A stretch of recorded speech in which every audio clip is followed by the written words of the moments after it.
Salut à tous, aujourd'hui un numéro exceptionnel pour parler notamment du report du match Lens-Paris Saint-Germain avec un invité exceptionnel, David Glusman de l'Afterfoot qui nous fait le plaisir de rejoindre le Racing Club Podcast le temps d'un épisode.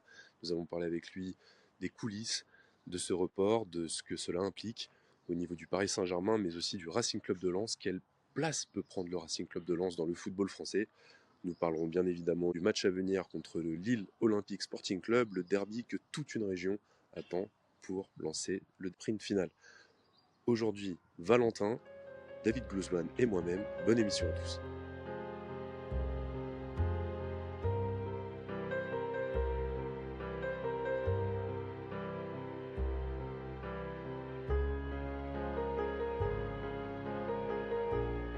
C'est le Racing Club Podcast, c'est l'épisode numéro 11. Salut Antoine, comment ça va? 12. Ah, j'y arriverai jamais.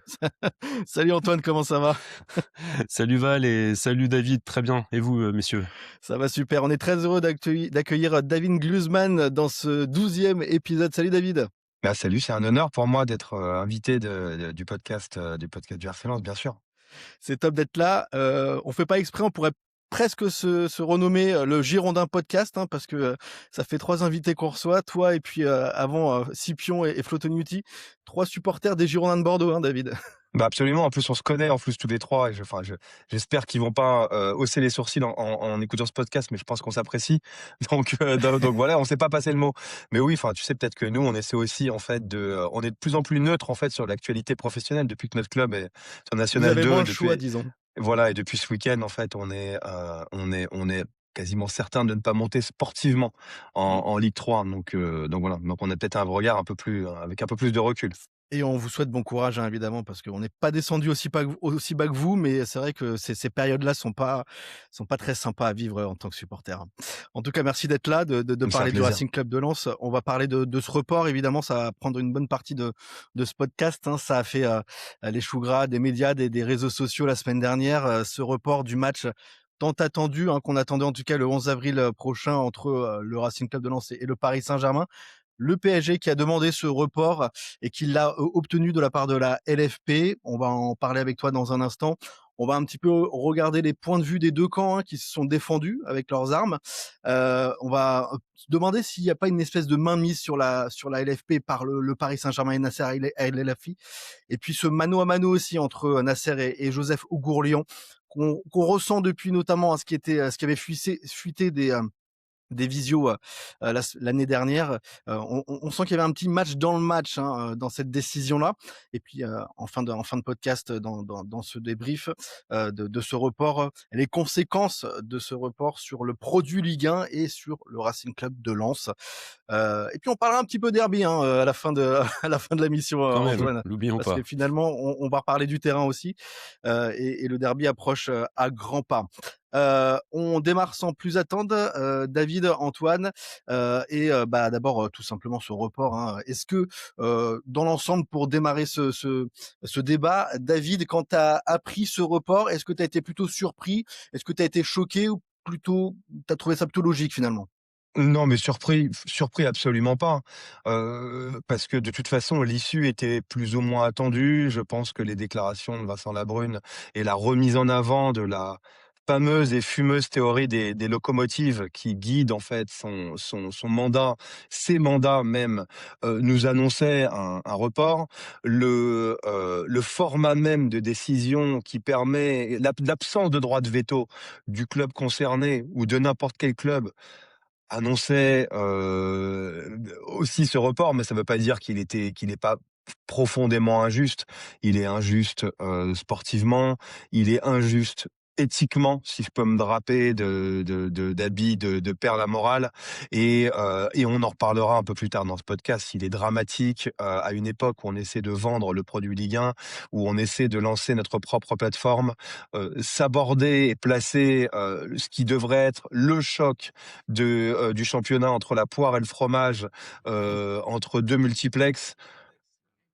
C'est vraiment déplorable. Enfin, c'est bien simple, je ne vois absolument aucune bonne raison à ce report pour Ouais. tout résumer. Et tu parles de ce match entre les 2 multiplex. Il pourrait même encore être déplacé, si le Paris Saint-Germain venait à être éliminé par, le Liverpool. On a appris ça également, hein. On a l'impression, que on place un peu ce match là où on veut. Bon, voilà, c'est un petit peu, le sentiment, que, la LFP et le Paris Saint-Germain fait un petit peu ce qu'il veut dans cette histoire. On va C'est la ouais. variable d'ajustement parisienne, quoi, en Ouais, fait. c'est ça, finalement. Pour reprendre la chronologie un petit peu de ce report, Antoine, on a eu, donc, cette annonce, c'était, début de semaine dernière, je crois. Je crois qu'on venait, d'enregistrer, le dernier épisode du Racing Club Podcast. Quand on a appris l'annonce de cette demande de report du Paris Saint-Germain.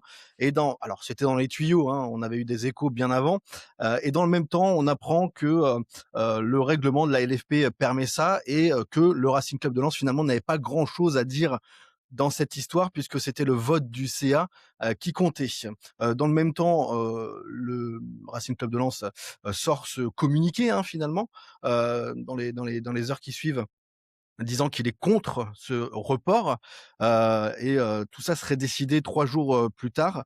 On n'avait pas vraiment de surprise, même si on avait vu que le Racing Club de Lens était, voilà, contre ce report-là. Finalement, c'était, reculer pour mieux sauter, Antoine. Ouais, en fait, moi, c'est vraiment bizarre comme, j'ai eu une colère, mais, tu vois, une colère, difficilement explicable le jeudi quand tout a été annoncé publiquement. Une colère, mais qui avait pas lieu d'être parce qu'en fait, je savais que ça se terminerait comme ça. Mais pour autant, j'ai été dégoûté. Et en fait, je crois que ce qui m'a le plus, énervé dans l'histoire, c'est presque la manière dont le PSG nous fait un doigt d'honneur avec un sourire tu vois, avec un sourire en coin.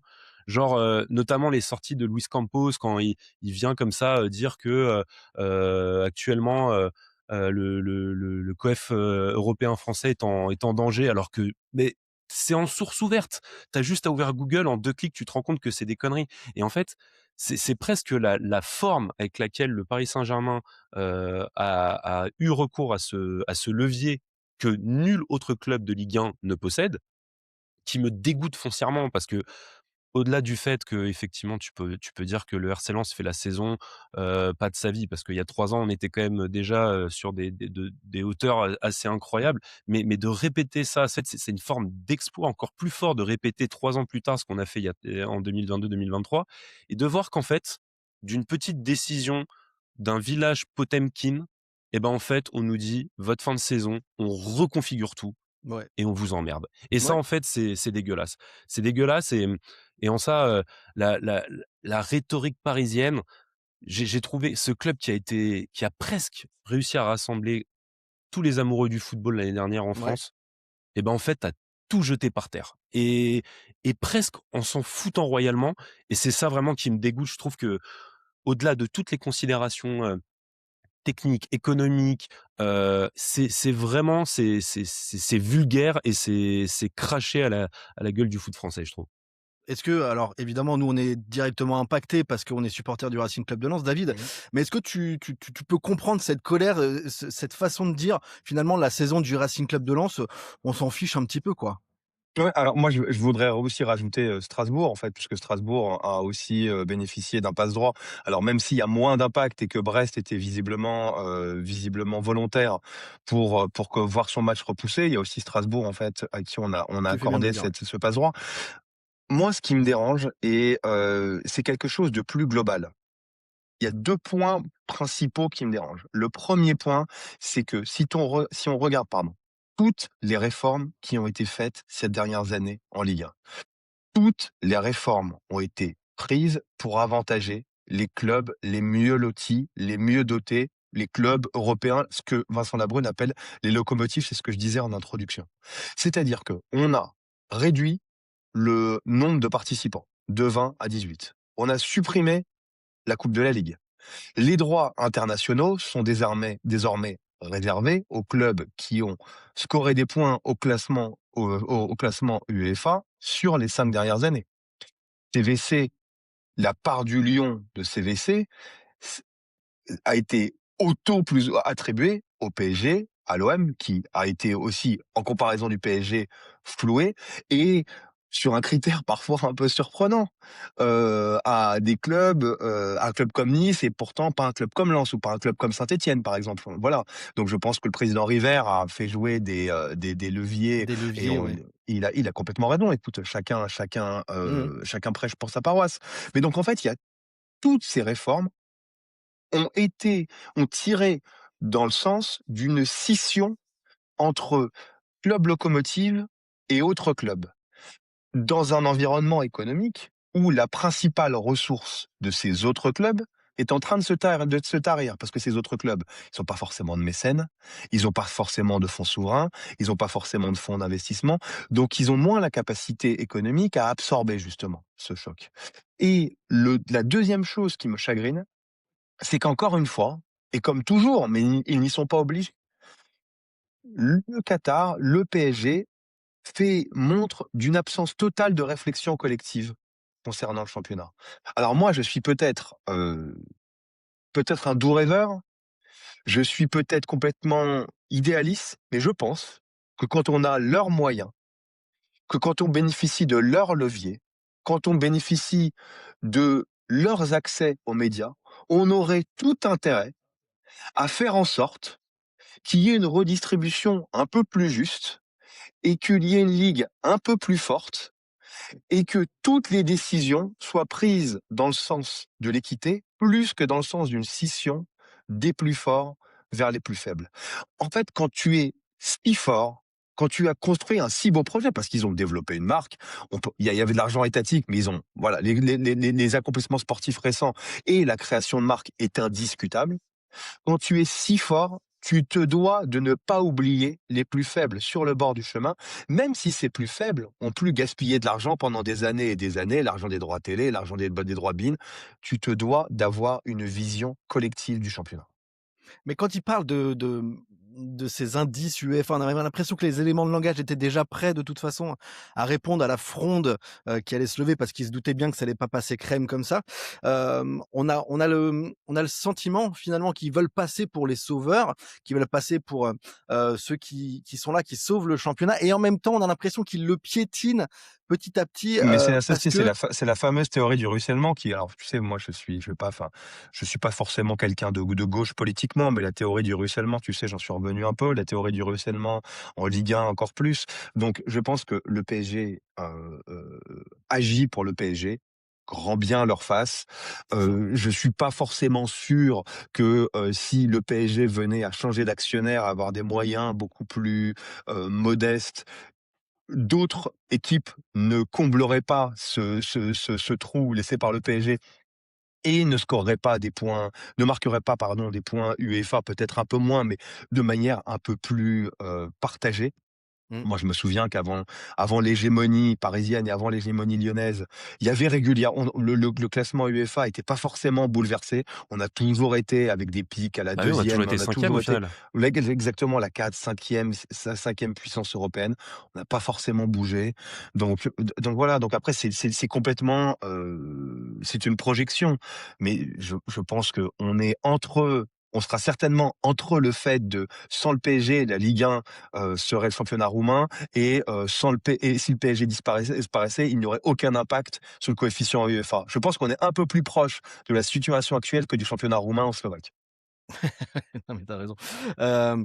Quand on a appelé cette émission, Soft Power en barrant le soft, c'est pour Mmh. expliquer un petit peu, voilà, le sentiment que donne, la mainmise que peut avoir le Paris Saint-Germain sur la LFP. Est-ce que on peut parler de soumission?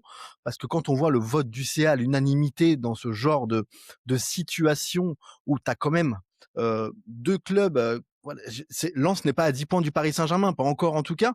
Il y a qu'un point, potentiellement 4 points de retard à aujourd'hui. Il y a un enjeu aussi pour le produit Ligue 1 aujourd'hui. Quand on voit ce vote à l'unanimité, où, forcément, enfin, on a le sentiment qu'ils ont voté pour voter, mais s'il n'y avait pas eu de vote, ça aurait été la même chose.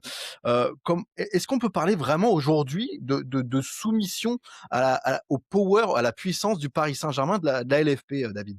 Moi, ce qui me dérange, Val, en fait, si tu veux, dans le terme soumission, c'est que, il faut pas non plus diaboliser le PSG et QSI outre mesure, et il faut pas être amnésique. C'est-à-dire que je me souviens avoir fait une émission où il y avait d'un côté Stéphane Guy et de l'autre côté Daniel Riolo. C'était l'époque où Stéphane Guy était toujours d'ailleurs, lui, vent debout contre l'influence négative des Qataris, qui était vent debout contre l'acquisition de clubs par des fonds souverains, et Daniel qui à l'époque était pas encore si farouchement je dis pas qu'il a tourné Kazakh, mais était pas encore aussi farouchement anti-Nasser et anti-Qatari. Et les deux débatteurs, moi j'étais un peu au milieu en essayant de distribuer les bons et les mauvais points, avaient des bons arguments. Mais le fait est que cette soumission, mais cette soumission qui est auto-infligée par les clubs. C'est-à-dire qu'il ne faut pas oublier que quand même, quand Bein arrive, il propose une somme pour les droits télé relativement démesurée, on le voit maintenant par rapport à la valeur du championnat. Qu'est-ce Ouais. que les clubs en ont fait de cet argent? Est-ce que les clubs se sont modernisés? Est-ce que les clubs se sont rendus moins dépendants des droits télé ou du trading?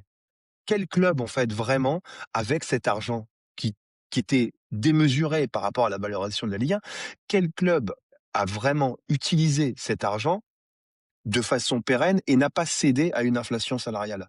Moi, c'est une question que je pose. Donc en fait, si tu veux, quand tu ne te mets pas financièrement en position d'indépendance, tu ne peux pas après, en fait, si tu veux te plaindre d'être soumis au plus fort, à celui qui surpaye les droits de la Ligue 2 parce qu'il y avait personne pour la Ligue 2. Enfin, moi, je fais pas pour la thèse du bienfaiteur du football français, mais il y avait personne pour la Ligue 2. Il y a Mmh. personne pour la Coupe de France. Ce 9e match, on va voir comment Ligue 1 Plus arrive à le monétiser par rapport aux quasiment 100 millions que payait le beIN Sport. Donc, oui, les clubs sont soumis, et les clubs sont bien contents d'être soumis, et ils sont soumis par leur faute. Ouais, j'entends ce que tu dis. Heu, Après, il y a malgré tout, ouais, effectivement, vas-y il y a des Antoine. leviers il y a des leviers, que le Qatar utilise, de manière très très intelligente, c'est-à-dire notamment le fait de là, financer la Ligue 2. Ils passent pour entre guillemets «des sauveurs» d'une des pyramides du football français. Mais pour autant, à l'étage supérieur, ils ne font rien qui va dans l'intérêt de la ligue, de l'élite du football français. Et en fait, pour moi, j'ai un peu cette image du Qatar, du PSG, qui a été utilisée, en fait, le Qatar est venu en Ligue 1 avec, un peu à l'image des puissances, militaires à Djibouti. Ils se sont installés, ils se sont dit: «Ici, on pose notre base et on va se projeter à l'international». C'est ce qu'ils ont fait au final. Ils sont arrivés en Ligue 1, ils ont développé le truc, ils nous ont fait croire à une arrivée vertueuse, comme tu l'as dit, ruissellement et cetera. Mais au final, on s'est rendu compte très rapidement que leur seul objectif, c'était de régner sur l'Europe, via la France. Mais le problème, c'est comme nous, on a un championnat, qui part de plus loin structurellement, et que c'est même niveau de l'histoire récente, et cetera. On était dans un vide absolu, qu'il y avait des clubs qui étaient pas suffisamment structurés.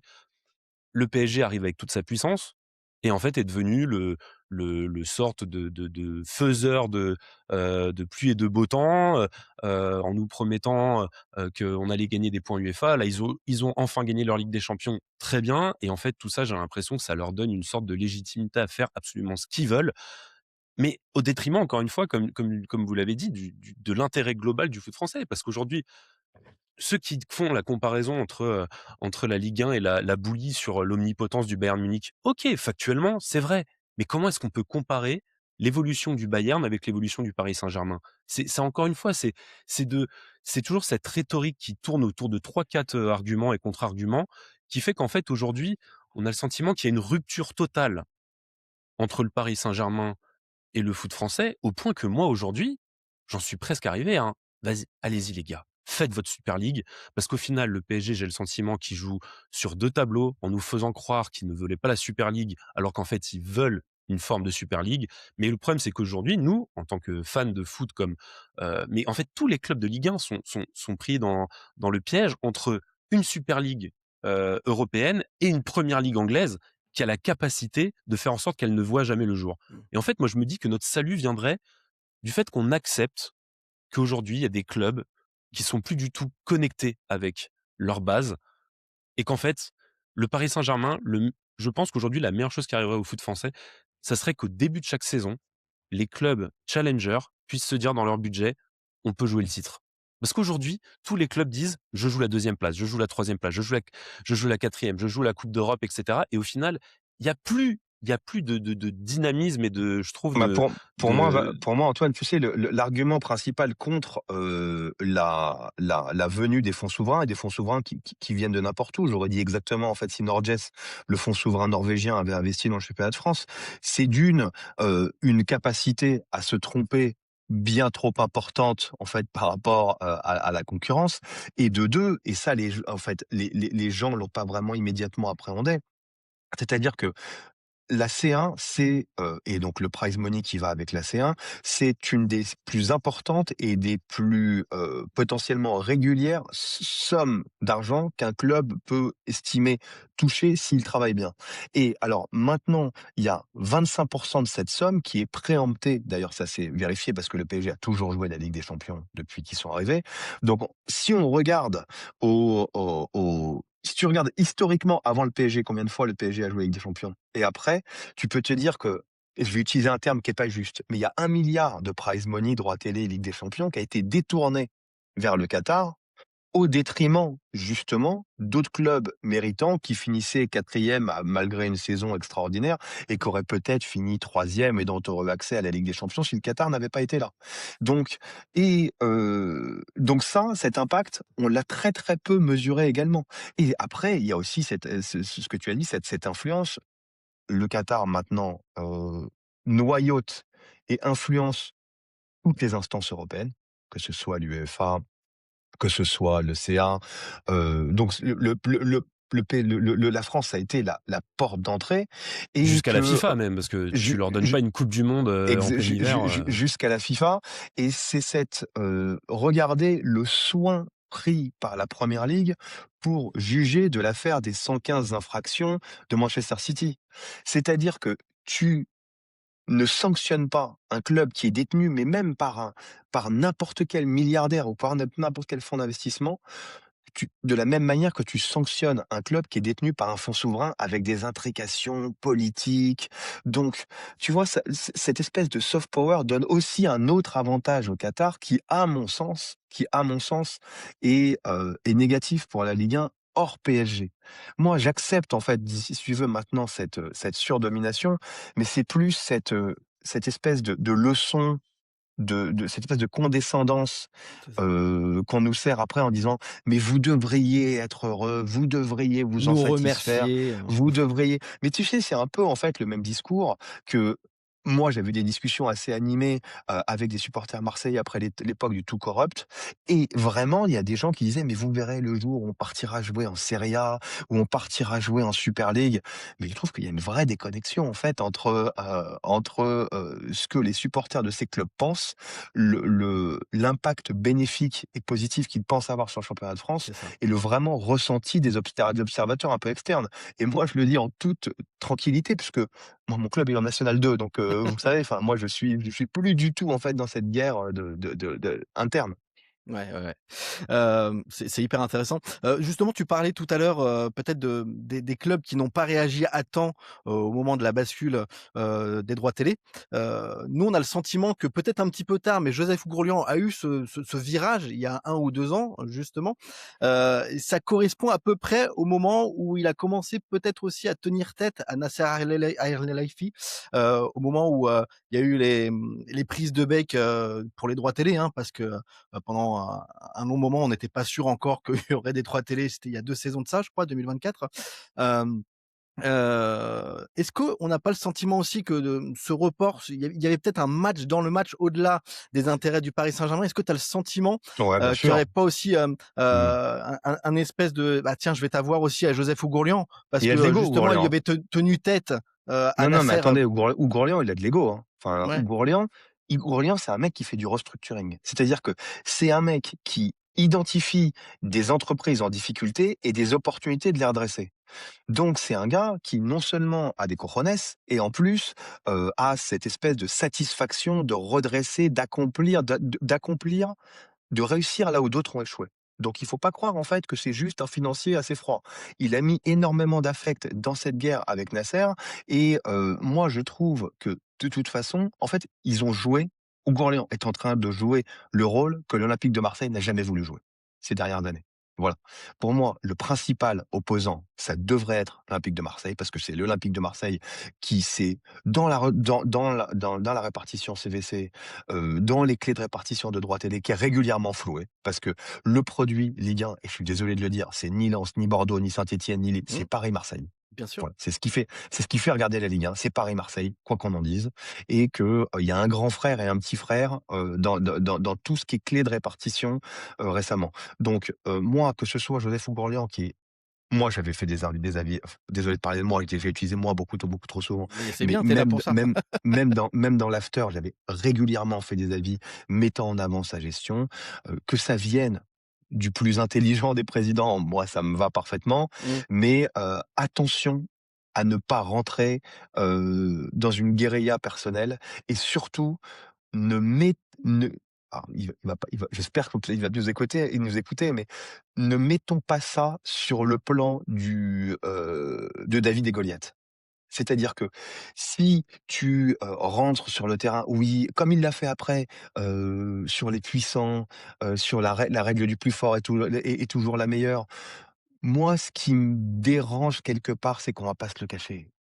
Joseph Oughourlian, c'est pas un anticapitaliste. Joseph Oughourlian, c'est quelqu'un qui a défendu 80 qui a dépensé 80 millions d'euros dans son bien club. sûr. Joseph Oughourlian, c'est quelqu'un qui a fait rentrer un fonds souverain, alors régional, hein, dans son capital. C'est quelqu'un qui a racheté son stade. C'est pas Sampaoli, Lens. Et donc en fait, à force d'aller sur cette cosmétique un peu sur cette thématique de lutte des classes, je pense que c'est pas le bon combat à mener. Qui reste sur la répartition. En plus, c'est quelque chose qui vous est cher dans le bassin minier, sur, la répartition des richesses, sur, l'égalité, sur le fait que, ah et ben, à Lens, on se bagarre. À Lens, on se dans le bassin minier, j'ai grandi à Saint-Quentin. C'est ça, c'est dans l'Aisne. Donc Ouais. moi, le club professionnel le plus proche, c'était Lens. Je suis allé tirer des pénaltys à la mi-temps de Lens-Metz en 96 et tous mes amis étaient supporters, la plupart de mes amis étaient supporters lensois. Je dis, moi, les meilleurs joueurs de mon équipe, quand ils étaient bons, ils partaient au Racing Club de Lens. Donc, et alors, je vous le dirai peut-être avant la présentation du derby, j'étais abonné à Gréement Préjoris, donc maintenant vous pouvez Bah, en tant super, qu'étudiant, on va mais, couper. vraiment, non, mais moi, je suis quelqu'un qui est très attaché au territoire dans lequel j'ai grandi. Maintenant, nos deux régions ont fusionné parce que c'est devenu les Hauts-de-France. Les Hauts-de-France, ouais. Et Lens, ça me parle. Je parle pas de Lens à travers des clichés. Moi, Bollard, j'y suis allé des dizaines de fois. Mon meilleur copain de fac, son père était gendarme, la caserne juste derrière Bollard, donc voilà, enfin, je connais très, très bien. Mais je sais qui vous êtes. Je sais ce que c'est, le Racing Club de Lens. Mais qui reste, en fait, là-dessus? Qui partent pas dans des combats, en fait, égotiques, qui sont perdus d'avance. Mais en fait, Joseph, il est un peu, pour répondre à ça, et je suis tout à fait d'accord avec toi, on en avait parlé en off, mais je pense que là, aujourd'hui, Joseph, il a plus une approche défense du produit, Ligue 1, et effectivement, du coup, il va rentrer en opposition, avec, Nasser qui, lui, a une autre vision et un autre plan, hein, parce que je pense pas qu'il est vraiment enfin, il a une vision, une stratégie, mais il s'en cache même pas, et du coup, Joseph, en rentrant en contradiction avec lui, en défendant justement les intérêts, des autres clubs, de travailler sur une autre façon de redistribuer les richesses. Je crois qu'il était venu justement sur le plateau de l'After, il avait quand Ouais. même bien élaboré ce propos-là, et je trouve que justement c'est une approche novatrice, et c'est pour ça aussi qu'il s'est mis dans la poche tout l'ensemble à un moment des médias, parce qu'en fait il avait une vision novatrice qu'on voulait entendre depuis très longtemps. Tu as bien fait de parler de l'OM en antithèse parisienne. Après, je trouve que le RC Lens, et pour aussi faire le lien avec ce que tu disais sur ce qu'est Lens, ce qu'est le bassin minier, il y a aussi une opposition très forte, entre, bassin minier, ville qui a extrait le charbon, et Paris, ville lumière, qui consommait, ce charbon pour, éclairer ses rues et ses avenues, et au final, hem, cette opposition, elle est naturelle entre nous et le Paris Saint-Germain, et je pense que là, aujourd'hui, Joseph, il est un peu entre 2. C'est-à-dire que forcément, le côté authentique, jouer cette carte bassin minier et cetera, venant de lui, ça sonnera faux, clairement. Je pense qu'il a des relais en interne, notamment, Benjamin Parot, peut-être pour plus incarner ce message-là. Mais lui, au contraire, je pense que, la partition, et j'espère que c'est comme ça qu'ils vont la jouer, lui qui s'occupe du travail invisible des instances, des coulisses, et qui laisse à Benjamin Parot peut-être le soin de, représenter ce qu'est le Racing Club de Lens, dans les médias, et c'est ce qui a été d'ailleurs fait aussi, à l'After récemment avec l'émission spéciale au Stade Bollaert. Mais je pense que Lens, foncièrement peut se retrouver d'une certaine manière gagnante dans cette opposition, quand bien même il perd son combat face au Paris Saint-Germain, parce que ce combat est absolument impossible à gagner, mais en la jouant finement comme ils sont en train de faire, par une communication qui a été relayée, comme tu l'as dit, en Europe. Je crois que le communiqué du RC Lens, ça a été, vu, 7 millions de fois Plus de sur, 7 millions de X, fois, ce ouais. qui est et en fait, c'est s'offrir aussi une caisse de résonance au niveau international sur ce qu'est la considération de l'autre football qui est possible. Pas le football d'élite de la Super League, mais le football en fait, des clubs, on va dire modestes et dans le sens, financier, mais aussi, humble dans le sens, Humain.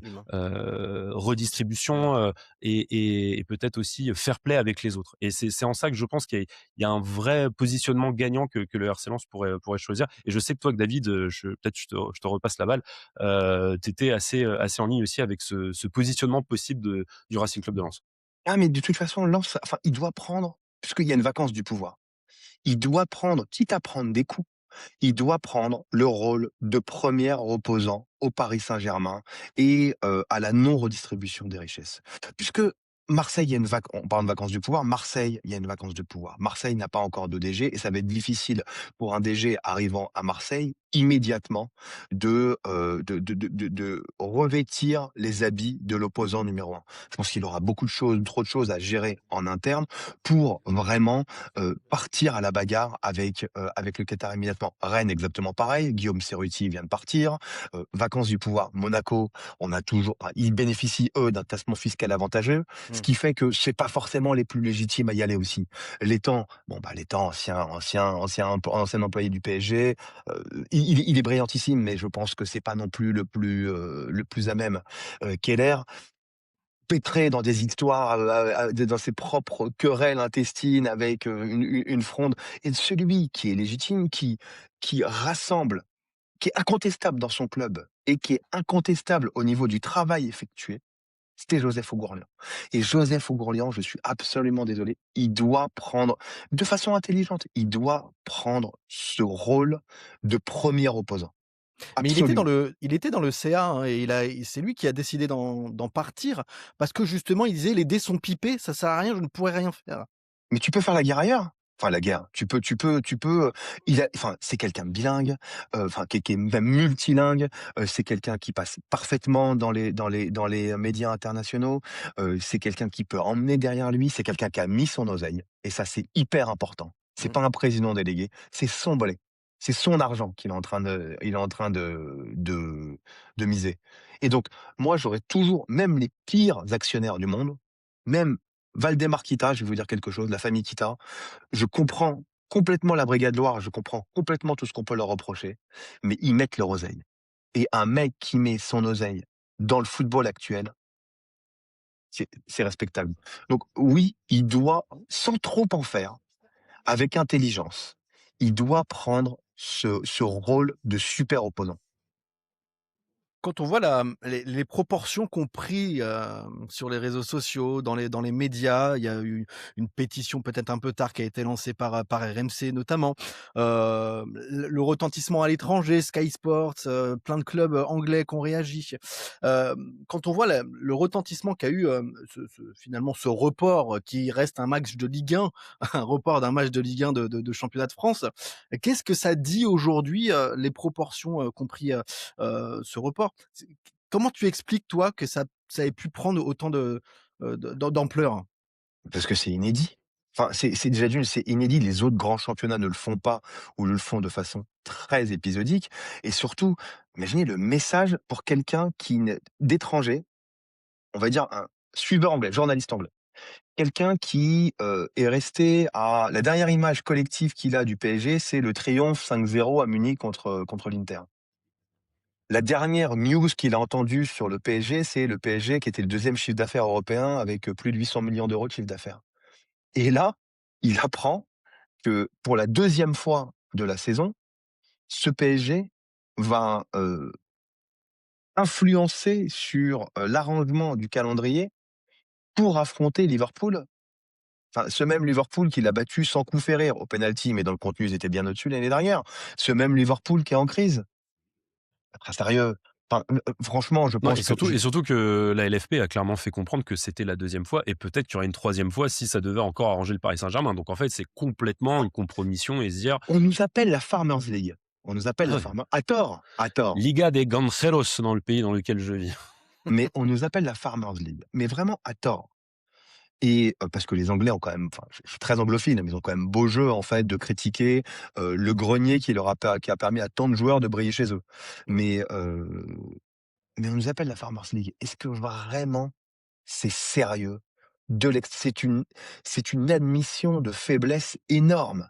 C'est-à-dire que notre notre porte-étendard, comme Vincent Labrune en fait a mal présenté, parce que le lendemain de la victoire, c'est limite lui qui avait marqué le 65e but, en disant que la Ligue avait tout fait pour permettre au PSG de réussir, qui a besoin qu'on l'aide pour, être compétitif contre le RC Lens. Et Le quand on me 10e dit: budget de Ligue 1. Ils ont pas eu de préparation, ils ont fait la coupe du monde des clubs. Ils ont pris 100 millions pour avoir fait la coupe du monde des clubs, en fait. Enfin, c'était pas gratuit cette coupe du monde des Oui, clubs. et puis en plus, on se on n'est rappelle pas que le Racing Club, le Lens n'est pas responsable du calendrier du Paris Saint-Germain, encore une fois aussi. Et oui, les autres clubs, on parle du Racing Club de Lens, mais on peut parler des autres. Si ça avait été, je sais pas, Brest ou un autre club qui était à la lutte avec le Paris Saint-Germain, c'est la même chose. On n'est pas et puis on se rappelle que le responsable. PSG, l'année dernière, contre Pays de Cassel en Coupe de France, avait demandé à ce que le match de Coupe de France soit joué un lundi parce que la semaine d'avant, ils étaient allés faire un match de gala en Arabie Saoudite contre C'est l'équipe Absolument. Ouais. de Neymar ou de Messi ou je sais plus qui, quoi. Enfin, de Messi, je crois. Enfin, à un moment, Non les mais gars, c'est Il y pas a, il quand y a vous un le souhaitez, en sentiment fait. de crachat sur la Ligue 1 Ah oui, non, mais total. Il est total. qui est légitime à comprendre, Non, David. mais tu dévalorises complètement ton produit. Et en plus, moi, je comprends en fait que l'Europe entière soit concernée dans la mesure où, mais en faisant ça, en fait, tu dévalorises aussi la Champions League, parce que ça veut dire que tu auras un des principaux favoris qui n'aura pas une qui n'aura pas une préparation identique à d'autres compétiteurs. Enfin, c'est n'importe quoi. Enfin, c'est-à-dire que moi, à la place de l'UEFA, je me dis: «Mais attends, ils sont sérieux là?» J'ai un de mes principaux, concurrents, un de mes porte-drapeaux qui reporte tous ses matchs avant de jouer une rencontre. Donc où est l'éthique aussi en fait dans ma compétition phare? À la nuance près qu'on n'a jamais vraiment eu de papier, scientifique, prouvant que, de modifier comme ça le calendrier, Jamais. Bah, de toute façon, quand tu regardes en heu fait, voilà, c'est jouer tous les c'est 3 du jours en fait, 50-50. Ouais, bien sûr. voilà, ça n'a jamais, Mmh, eu un impact sur la performance. mais Tous les papiers c'est le disent droit que de le faire. voilà, c'est juste en fait C'est presque de la simplement com le quoi, en droit fait. de le faire. Et surtout, c'est-à-dire que, enfin, quand tu regardes économiquement, c'est quand même un peu dingue. Tu essaies de mettre en avant Ligue 1+. Tu vas récupérer le 9e match. Tout le foot français sera sur Canal. Et donc en fait, le message que tu envoies, c'est que, bah, tu vois la compétition en fait que je me bats pour mettre en avant, j'en ai un peu rien à foutre. C'est C'est ça. la compétition retransmise par Canal qui est alliée de beIN que je vais favoriser. Mais enfin, ça n'a absolument aucun sens. Ouais, mais justement pour perdurer là-dedans, je voulais parler de la dépréciation du produit Ligue 1 Mmh mh. qui clairement se ressent là dans cette décision-là, dans ce qui s'est passé la semaine dernière. On a le sentiment déjà avant en termes de résultats qu'il y avait le PSG et les autres, mais même maintenant en termes d'éthique, on a le sentiment qu'il y a le PSG, et les autres, que l'intérêt du Paris Saint-Germain sera toujours supérieur à celui de la Ligue 1. Est-ce que la Ligue 1 est vouée à perdurer dans sa forme actuelle finalement? C'est même une question de crédibilité pour moi. C'est au-delà de tout, c'est est-ce que à partir du moment où tu as un produit qui perd sa crédibilité, mais plus personne ne l'achète en fait.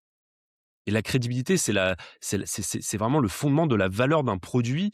Quand tu une marque, c'est si elle est crédible, si elle d'un seul coup la crédibilité de je sais pas de grandes marques qu'on a l'habitude de consommer ou même plutôt des marques en lancement, commence à acquérir, des clients et cetera et que toute sa crédibilité tombe pour un scandale quel qu'il soit, mais c'est forcément quelque chose qui c'est voué à l'échec, en fait. Tu ne peux pas rebondir et au-delà de la crédibilité, en plus, on se rend compte qu'il y a une forme de consensus. Je crois, Valentin, tu peux en témoigner aussi, David, peut-être toi aussi, mais moi, dans mes cercles privés, moi, j'ai grandi en région parisienne. J'ai beaucoup d'amis supporters du Paris Saint-Germain.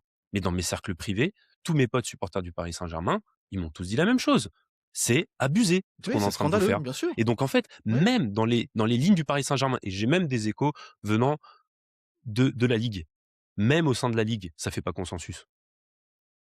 Ouais. C'est vraiment c'est une poignée de personnes qui a pris une décision au détriment de 99% de la communauté football française.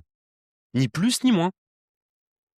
Enfin, pour moi, ça, c'est on est sur, je l'ai dit en provoquant, mais le Qatar, la Ligue 1 est une colonie du Qatar.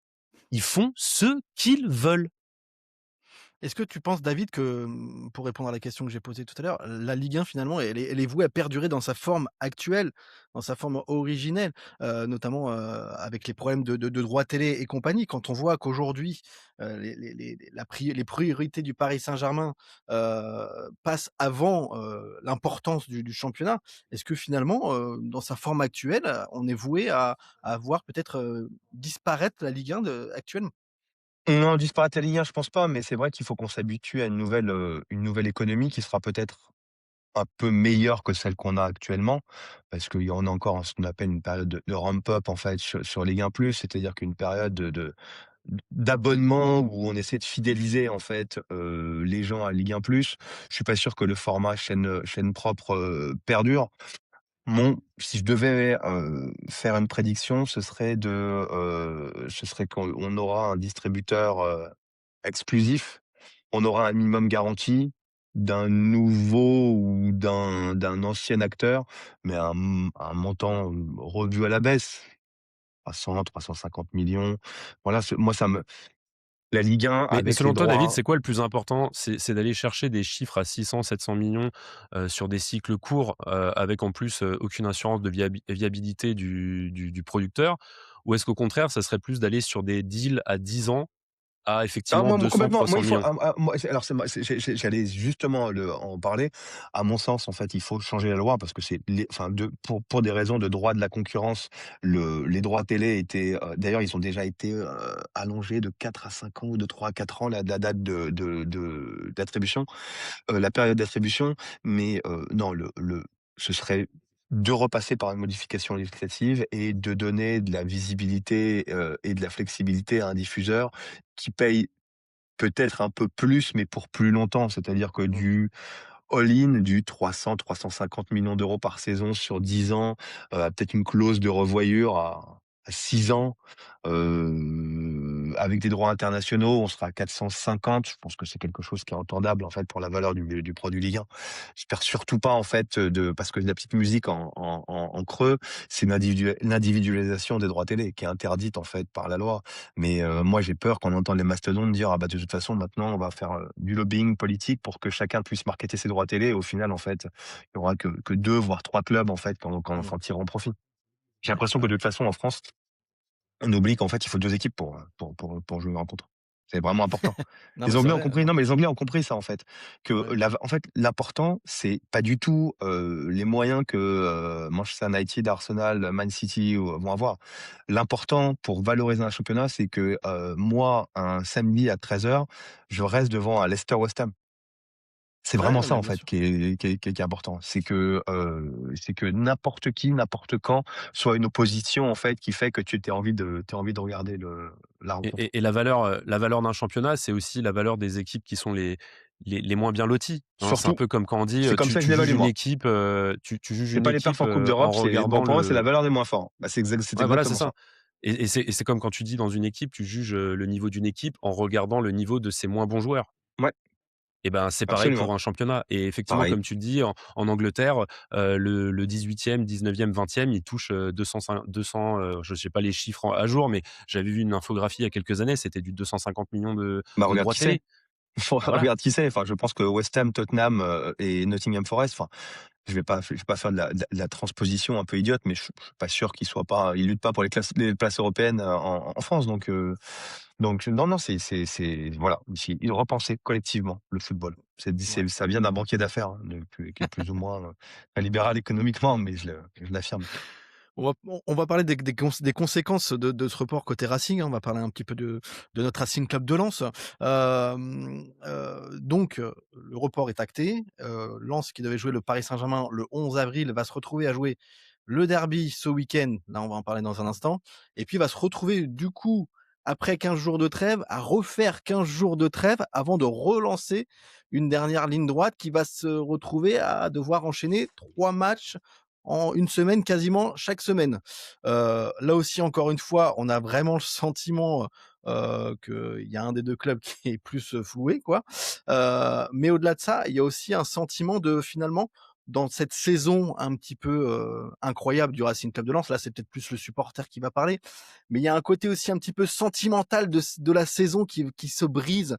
On n'a pas le droit finalement à notre côté sentimental de cette saison qui se déroule bien, où tu crées l'exploit et tu es capable peut-être de le tenir jusqu'au bout. Est-ce que tu peux comprendre ça, ressentir ça, même si tu es pas supporter du Racing, David? Est-ce que tu peux comprendre ça aussi, hein? C'est évident. Enfin, c'est-à-dire que, enfin, c'est quand même la rencontre. Alors, on a de la chance, on a vraiment un championnat qui est excitant à tous les étages cette saison. Bah, c'est dû aussi à un espèce de nivellement par le milieu. Je pense pas par Mmh. le bas, mais moi par le milieu de cette Ligue 1. Mais ce Lens PSG, on a vraiment vraiment envie de le voir. Enfin, moi, je me souviens encore du PSG Lens où vous perdez 2-1. C'est là où vous perdez définitivement le titre. Il y a 3 ans, ça. C'est 2-1. Non, il y a Ouais, tro quand on perd à Paris, oui, ouais. au parc, ouais, C'est ça, pardon, ouais, ouais, c'est au ça, parc, ouais. c'est ça, ouais, ouais, Et ouais. donc voilà, enfin, tout le monde l'attend plus ou moins. Ça fait, des mois et des mois qu'on finit par se dire, «Ah bah, non mais Lens ça tiendra pas» et puis finalement, «Ouh là, bah, s'ils allaient le faire, enfin, si on sait jamais, peut-être qu'ils vont le faire» et puis, «Ah maintenant c'est mort» et puis, «Oh là, Paris» enfin, donc il y avait vraiment, c'est pas un chassé-croisé, mais c'est vraiment dommage qu'on n'ait pas, que potentiellement ce choc de la saison se joue à un moment où mathématiquement, en fait, c'est On c'est laisse c'est pas la terminé alors que chance à l'exploit finalement, C'est tu vois ce ça. que je veux dire? On On laisse pas la empêche le rêve. chance à l'exploit d'un club qui, même s'il a réussi à être malin dans son recrutement, a 60 millions d'euros de budget, faut pas l'oublier, qui fait une saison au-delà de ses espérances, mais au-delà de ses ambitions, de également toutes les premières. expériences, Mais je oui, pense. voilà, Ah oui. qui titille encore à, je sais pas, on est même moins de 10 journées de la fin, qui titille encore le Paris Saint-Germain, et on laisse pas, c'est ce que les Red Tigers ont un petit peu voulu dire aussi, dans leur communiqué. On laisse pas la chance au Racing Club de Lens de pouvoir jouer ce titre, en fait, même Mais si, on sait tous les ans qu'il est voué au Paris Saint-Germain. Non, vas-y, ti vas-y, t'imagines que Antoine. t'imagines qu'avec, cette manière de faire, en fait, tu jamais eu la belle histoire Leicester en PL, tu jamais eu la belle histoire, Wolfsburg en Bully, tu pas eu la belle histoire, peut-être, Lille, quand ils ont été champions en 2021 et en fait, tu l'impression là, clairement, on rentre dans une nouvelle, une nouvelle dimension, en fait, de cette élitisation du football. C'est qu'en fait, si Heu, en respectant toutes les règles, les moins puissants arrivent à déranger les puissants et ben, on rajoute un tiroir qui s'appelle on modifie la règle et là, bah, forcément, en fait, c'est rajouter un filtre pour faire en sorte qu'il y ait pas de surprise et qu'un PSG qui est autant gagné, autant accumulé, n'accepte pas l'adversité, c'est à mon avis, on rentre dans une analyse, philosophique. Est-ce que c'est pas propre, Sociologique même. à sociologique, Mmh. au caractère, à la personnalité de leur propriétaire, de ne pas accepter l'affront, de ne pas accepter la défaite. Moi, je le crois sincèrement parce que j'ai eu la chance de travailler dans certaines régions du monde et voilà, c'est aussi une manière d'être, une culture, d'imposer, d'écraser et c'est juste dramatique de se dire qu'aujourd'hui, et de se rappeler que ces mêmes Parisiens, en fait, ont refusé à Lille l'année dernière, de bouger un match parce que ça convenait aussi à Lille pour la Ligue des Champions et ça aurait pu justement d'autant plus permettre, aux Lillois de bien préparer leur match contre le Borussia Dortmund, si tant est, affirmé que ça aide, de pas jouer 3 jours avant. Et de la même manière, cette saison, ça a été aussi sorti il y a pas longtemps, de voir qu'un club comme, Lyon a respecté la décision, Du du Havre de Havre. pas bouger son match, alors que Lyon demandait un allègement de calendrier, un aménagement de calendrier avant de jouer le Celta. Et c'est vrai que nous, clairement, cette fin de saison, moi je te rejoins totalement, Val, là-dessus, je suis dégoûté, en fait. Mmh. Je suis dégoûté parce qu'en fait là, clairement, là on va jouer un match en un mois. C'est le derby et le derby qui aurait dû être le redémarrage du dernier sprint, Mmh. heu, presque, vu l'importance du Lens Paris Saint-Germain au regard du résultat qu'on va faire à Lille, aurait pu être en fait une sorte de super apéritif avant, ce grand, festin, Lens Paris Saint-Germain Et ben là, en fait, on est passé d'un derby dans cette dynamique-là. En fait, le derby, pour nous, ça sera un vulgaire grignotage de milieu d'après-midi, tu vois. Parce qu'on va repartir derrière avec une trêve de 2 semaines. Et franchement, et derrière, pour jouer 2 fois contre Toulouse, sachant qu'on prépare une demi-finale de Coupe de France. Ouais. Et c'est vraiment, enfin, bon, on va pas se répéter, mais honnêtement, tu vois, on est le 30 mars, lundi, 4 jours après la décision, je suis toujours énervé, quoi. Enfin, franchement, j'ai toujours le seum, mais complètement légitime, quoi. Et en plus de voir certaines réactions parisiennes qui disent, voilà, agenouillez-vous devant la puissance du Paris Saint-Germain. Ouais, mais ça, Franchement, c'est des comptes de supporters, Antoine. Il faut pas que, oui, oui, non, non, bien malheureusement, sûr, bien sûr. d'expérience, hein, il C'est de faut pas l'arme croire que numérique. Bien ça, sûr. hein. Mais Exactement. c'est quand même le message des dirigeants qataris au foot français. C'est le même. Le message des dirigeants est le même que le message de tous Oui. ces blaireaux de trolls sur les réseaux sociaux. C'est le L'État, même. c'est moi. L'État, c'est Ouais. moi. C'est ce qu'ils ont un peu. Non, je pense qu'il y a. Alors, sans faire de la psychologie de comptoir, moi, je pense qu'il y a une part aussi de démonstration de force. C'est-à-dire qu'en faisant ça, je pense que quelque part, le PSG montre que, grosso modo, la Ligue 1 ils tiennent la Ligue 1 par je sais pas quoi, mais qu'ils ont une mainmise, en tout cas, sur le plan de l'influence sur la Ligue 1. Moi, très franchement, je trouve que c'est pas très glorieux pour eux de demander le report. Ils ont à leur place, j'aurais prouvé sur le terrain que malgré les aléas, la surcharge du calendrier, qui est due aussi à leur bonne performance européenne, on peut regarder le RC Lens les yeux dans les yeux et que ce titre, on va le gagner sur le terrain Bien sans sûr. aménagement de calendrier. Voilà. Après, c'est ce que j'aurais fait, sans jouer le chevalier blanc ou le donneur de leçons. Je trouve ça un peu petit. Ouais, mais je pense qu'on est pas mal à réfléchir de la même façon. J'aimerais te poser une question, ou je sais pas si tu veux la poser dans tes mots, Antoine. On a Moustache FC, c'est un compte Twitter qui nous a posé une question Qui est vis-à-vis le de. frère de Rémi, notre bon Rémi, qui devait être là aujourd'hui, malheureusement, a Ouais. dû se rendre absent. On va parler plus de l'économie du Racing Club de Ouais. Lens dans la projection d'une Ligue des Champions la saison prochaine. Et il nous pose la question, un club comme le RC Lens peut-il jouer l'Europe de manière compétitive sans se mettre obligatoirement dans le rouge financièrement, c'est-à-dire voilà, avoir un effectif peut-être un petit peu plus étendu, des revalorisations salariales qui vont peut-être être demandées. Est-ce que tu penses que aujourd'hui dans le système de la Ligue 1, etc., est-ce que c'est possible qu'un club hors Paris Saint-Germain puisse se sentir compétitive et être compétitive dans cette Ligue des Champions? Ouais, je suis persuadé que Lens peut jouer le play down ou le play in comme vous l'appelez. Je pense qu'il y a un de vos dirigeants, je sais plus qui l'a dit, mais qui a dit quelque chose de très intéressant, c'est que, on peut faire des bêtises en indemnité, mais on peut pas faire de bêtises en salaire. Donc, moi, je pense que c'est quelque chose, en fait, si tu veux, qui est régulièrement omis, notamment dans les médias. C'est qu'on se focalise, en fait, sur l'indemnité, mais le plus important, tu sais, l'indemnité, elle est lissable, en fait, elle est amortissable sur la durée du Ouais. Mais je contrat. crois que c'est Donc, Joseph Ougourian qui a dit ça, hein. bah, voilà, je me souviens de l'avoir entendu, en fait, dans votre organigramme, mais je sais même plus de qui. Alors que le salaire, vous êtes bien placé pour le savoir. Il y a des joueurs que tu es obligé de garder jusqu'au bout parce qu'ils sont insortables. Donc,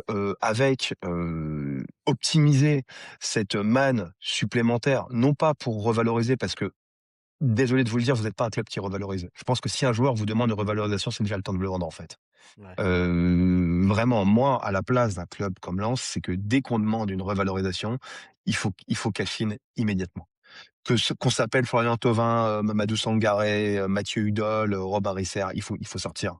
C'est-à-dire que d'expérience, il y a 20 ans, c'est l'erreur que Bordeaux avait faite, de récompenser les vieux grognards, ceux qui t'avaient amené au titre. Un salaire, c'est pas une médaille du travail, c'est pas une légion d'honneur. Un salaire, c'est un pari sur l'avenir. Donc, moi, très modestement, le conseil que j'aurais à vous donner, c'est que pour la jouer, investissez, mais investissez toujours avec un coup d'avance. Comme avec Baïdou, comme avec Sangaré, c'est que l'argent est là, mais on a déjà la porte de sortie derrière. Ou alors, tu Bah, sais là, que on l'a tu vu f avec Wesley Saïd qui a signé, qui a accepté un très contrat bien, Au Qatar. dans les Émirats Arabes parce qu'en fait, on très n'a pas voulu bien, accéder à ces demandes mais de c'est revalorisation. très bien, mais il y avait aucune bonne raison de prolonger Wesley Saïd. Aucune. Si tu regardes sur les 4 dernières années, est-ce qu'il est Aucune bonne fiable? raison économique. Oui, Parce oui, qu'affective, après sentimental, voilà. OK, d'accord. Mais Mais économique, je suis d'accord. voilà, là, c'était une question économique. Est-ce qu'il est fiable? Non. Est-ce qu'il a l'expérience de la Ligue des champions? Non. Est-ce qu'il a du leadership, dans le groupe qui est irremplaçable? Non. Donc voilà, là, non, non, non, c'est évident que, c'était une bonne décision. Après oui, enfin, vous allez pas toujours faire le recrutement parfait, tous les ans, mais faut avoir ce panachage de très faible indemnité, salaire conséquent et indemnité conséquente, bas salaire, c'est exactement ce qu'il faut faire. On va parler du LOSC maintenant. Je crois qu'on a Mmh. fait un peu le tour, de ce report du Paris Saint-Germain. De toute façon, rien ne changera maintenant, en tout cas jusqu'à la fin de saison. On va être voué à subir, ce qui a été décidé pour le Racing Club de Lens. À part le Maintenant fait, juste pour conclure, ouais, moi je trouve que dans la séquence, au final, le Racing Club de Lens a eu le mérite de réussir à éclaircir encore un peu plus son positionnement. Et ça, je pense que c'est très important d'avoir un positionnement club et que ce positionnement a été communiqué, je pense, au monde du football. Un Voilà. peu trop. Et je Ah oui. un peu trop, des fois, voilà, ça t'échappe, le ouais, bad buzz t'échappe, mmh. mais là, en l'occurrence, je trouve que, voilà, cette séquence a le mérite. On a perdu, face au Paris Saint-Germain, mais je pense qu'on a gagné quelque chose d'autre Mmh. et on espère que ça se En tout verra et cas, il y ça a se un vérifiera message dans les qui a retenti ouais. pendant une semaine et peut-être qu'à force de retentir, il y aura, des espèces d'évolutions qui se créeront, on ne sait pas. Bon, en tout cas, le terrain revient. Là, dans les dernières minutes de ce podcast, on va parler de ce derby qui s'annonce. C'est samedi soir, du côté du stade Pierre-Mauroy. Match retour, hein, entre Lille et le Racing Club de Lens avant de nouveau une trêve internationale presque pour les Lensois. Au match aller, les Lensois s'étaient imposés 3-0 dans un match globalement maîtrisé, hein, par le Racing.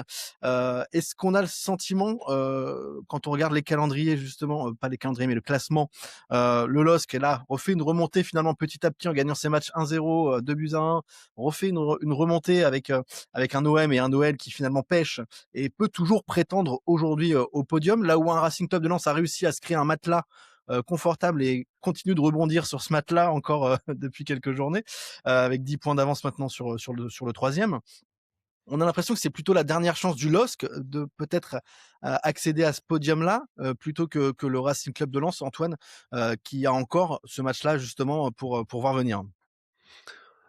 Bah, au sortir de cette séquence, report, au final, de toute façon, le match du LOSC, le programme d'entraînement peut-être a été un peu modifié en prévision de ce qui arrivait par la suite, mais je pense que la préparation du LOSC n'en sera pas forcément affectée. Par contre, dans les têtes, effectivement, voilà, quid? Déjà, on disait la semaine dernière qu'une trêve internationale, ça pouvait avoir effet un peu de redistribution des cartes. Là, on va voir, dans quelle disposition reviennent l'ensemble des joueurs d'un point de vue physique, d'un point de vue psychologique. Et là, du coup, bah, en fait, bonne question. Comment est-ce qu'on va gérer, ce match à Lille, en sachant que le match de Paris derrière a été reporté et que, bah, tu peux quand même te dire que le fait d'avoir mis le match contre le PSG, tout en fin de championnat, bah, en fait, ça te casse un peu le rêve, de gagner, de pouvoir aller jusqu'au bout, au niveau de la Ligue 1. Voilà, là, je pense que ce match-là, il faut le jouer comme une finale, en fait. Parce que l'objectif Ligue 1, pour moi, on pense qu'on veut, mais je pense qu'il s'est encore un peu plus éloigné avec ce report. Donc en fait, il te reste deux objectifs, majeurs, sur cette fin de saison. Podium et les coupes de France. Gagner le derby. Comme le match est isolé, prends-le comme une finale. Mmh. Gagne, assois ta domination, cette saison sur la région et après, travaille-le pour le préparer au mieux psychologiquement à la réception de Toulouse, qui servira au final de préparation au deuxième match de Toulouse qui sera celui qui, je pense, comptera le plus. Comment toi, d'un avis extérieur qui regarde pas mal le foot, français, David, comment déjà un derby, c'est pas n'importe quel match, hein, on peut quand même, le dire, sur Surtout dans le Nord. surtout dans le Nord, surtout, quand tu as pris 3-0 au match aller, hein, par les Mmh. Lillois, quand tu as encore une chance de pouvoir rattraper l'Olympique Lyonnais et l'Olympique de Marseille, il y a une saveur de dernière chance pour le LOSC dans un derby. Est-ce que tu as le sentiment, je sais pas, il va y avoir un rapport de force un petit peu, différent? Bah, déjà, moi, je suis assez curieux puisque j'ai été, épaté par, la mise en place qui était assez basique, hein, mais de Genesio qui a très, très bien marché à Rennes et à Marseille, mais qui a très bien marché à l'extérieur en renforçant le milieu. Ils sont passés en 4-3-3 en se projetant très fort, ce qui est leur qualité première, on va pas se le cacher, hein, avec un regain de forme notamment de Fernandez Pardo qui, à mon sens, est leur meilleur atout offensif. Ah oui, c'est un Mais, énorme danger, ouais. est-ce qu'ils seront capables justement de, à domicile, là où, il faudra peut-être, faire le jeu, être un peu plus proactif, être un peu plus surprenant, avec ils ont une obligation en fait de prendre 3 points. C'est vrai que, on sait qu'un top 4, c'est avec le nouveau système de tours préliminaires, pas forcément favorable à la Ligue 1. Donc ils seront obligés de prendre 3 points. Ça va être un rapport de force assez intéressant. Je vraiment, en parlant, je ne sais pas du tout comment, Bruno Genesio, qui est quand même un excellent préparateur de rencontres. Alors autant j'ai des doutes en fait sur Mmh. sa qualité à extraire 100 d'un groupe à l'échelle d'une saison, c'est un excellent préparateur de rencontres. Historiquement, je peux citer 5, 6, 7, 8 coups tactiques qu'il ait fait et une lecture tactique, notamment en Ligue des Champions, contre City, contre la Juve, contre le Real, qui était parfaitement amené, parfaitement exécuté. Donc voilà. Et vous, de votre côté, j'ai bien aimé ta remarque, Antoine, qui disait que c'était un match séparé chronologiquement dans le temps. Donc le jouer comme une finale. Le match aller était pas un long fleuve tranquille. Je me souviens d'une parade extraordinaire de Risser avec, En début de Haraldsson match, qui ouais. rate qui Ouais, rate ouais. la cage Mmh. vide, à 0-0 Mmh. et peut y avoir ça peut, le match peut Ah, ça peut basculer, tourner, ouais, ouais, clairement. Le match aller, ouais, après bon, parce qu'après une fois à 2-0, 3-0, je crois que c'est C'est ça. Flotov qui met un tibia, avec but vide, mais non, donc il y a pas une, il y a pas une différence énorme entre les 2 équipes. Ça va être intéressant de voir comment si votre groupe a été, immunisé et préservé de tout ce tumulte Ouais, il y a ça aussi, hein. auquel vous êtes pas forcément habitués. Parce que dans un coin de la tête, je pense qu'il y a beaucoup de gens qui vont se dire: «Si vous perdez, si vous avez donc vous êtes trop loin en fait au moment, si vous regardez, vous perdez ce week-end, Paris gagne, vous êtes à 4 Mmh. points, potentiellement 7 Ouais. et tu auras tous les suiveurs, toute la France du foot qui va dire: "Ah regarde, On a eu qu'est-ce qu'ils nous raison. font chier. Oh les Ouais. mecs, ils auraient été à Voilà. 7 points de toute façon" et Mmh. ça, quoi qu'il Ouais, arrive, mais c'est dans un coin de votre tête en fait. c'est une bonne Maintenant, réflexion, ouais. vous avez aussi la pression, de dire: «Bah, tu gueulé, bah maintenant assume». Ouais, C'est vrai. je Mais suis ça, on d'accord. l'avait dit la semaine dernière, effectivement, que le Lens PSG, en fait, pouvait être un non-événement, puisqu'effectivement, voilà, on avait très bien relevé le fait qu'on pouvait très bien perdre à Lille et que Paris pouvait arriver à Mais Lens mmh, si la ju partie justement, toi, s'était tu jouée le penses, 11. comme le Vas-y. dit David, que, ça peut avoir un impact sur le groupe, sur les Non, mais joueurs? une petite pression supplémentaire. Ouais Moi, je pense que c'est pas anodin ce qui s'est passé. Tu as été dans le feu des projecteurs et puis, en plus, voilà, comme dit David, c'est-à-dire que si tu perds à Lille 1-0 sur, un but, casquette alors que tu as dominé tout le match et qu'en fait, tu as fait une prestation qui, sur le scoring de ta performance, terrain, te met au-dessus de Lille, mais qu'un fait de jeu a fait que tu as perdu, bah, en fait, quoi qu'il arrive, à la fin de la journée, tous les détracteurs, du Racing Club de Lens mmh, sur ce conflit, Joseph Nasser diront: «Eh bah, au final, le CA de la LFP a eu raison». mmh, Tout comme, Labrune dit, «Si, nos clubs gagnent la Ligue des Champions et la Conference League cette saison, on aura eu raison d'aménager les». En fait, tout ça, ce sont des conclusions, populistes, en fait, où on fait croire que, à problème complexe, solution, facile, en fait, et c'est pas du tout le cas.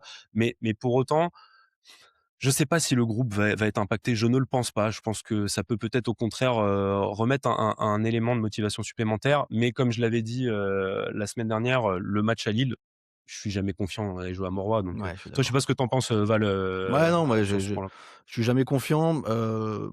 J'étais relativement confiant parce que cette saison, quand même, on a le sentiment d'un Racing Club de Lens, et d'un Pierre Sage qui, voilà, heu, globalement, dans ces matchs, arrive à avoir une approche des matchs plutôt sereine. La seule fois où j'ai pas été confiant, c'était au Vélodrome. Tu te souviens, je te l'ai dit?